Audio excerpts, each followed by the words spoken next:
force ako sabihin. Wait lang. Patingin. Huwag ka na. Okay. So, Kuya Sibling po, ano po yung name niyo? Ezra. Ezra Espina. Age niyo po? 21 and a college student po sa Lyceum Macalapa. So, yung first question po is, why, what do you think is the most important community issues po here?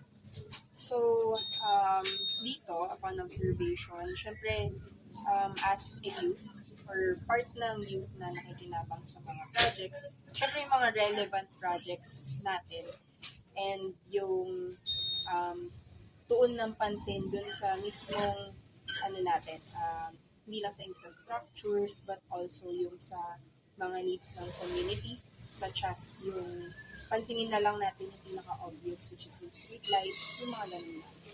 So, yan yung mga bagay na dapat mas tinatap natin.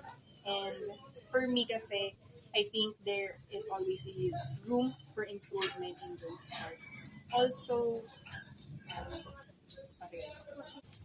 yung mga things ngayon na familiar naman tayo lahat sa mga politics issues ngayon, such as yung transparencies, ayan, ang number one demand lalo ng youth as ang future ng community. So, ayun sa akin. And for the second question po, how the barangay is addressing this kind of issue?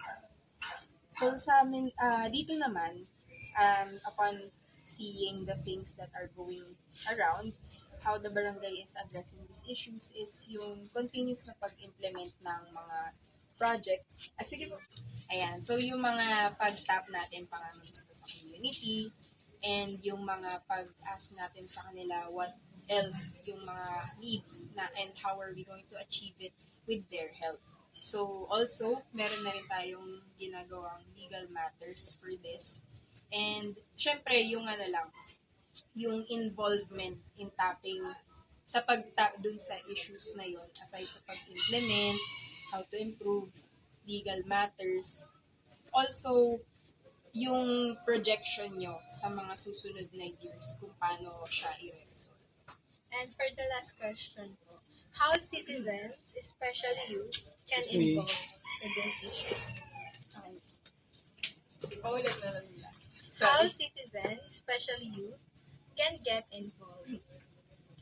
So sa youth naman, how can we get involved is meron naman na tayong mga youth organizations. So it is best if we're going to use that platform or yung organizations that we have to also participate sa pag-implement, lalong-lalo yung pag-address sa needs and issues every now and then. Kasi nag-iiba-iba yan over time.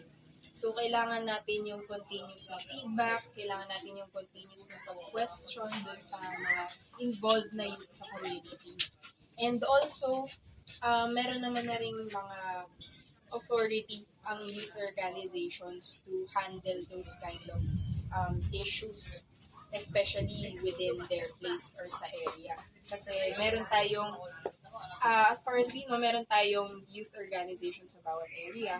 So, sila na rin mismo are being given the power by the barangay to handle those issues. So, yun lang talaga. Kailangan lang ng responsible leadership tsaka accountability in handling those issues. Thank you po.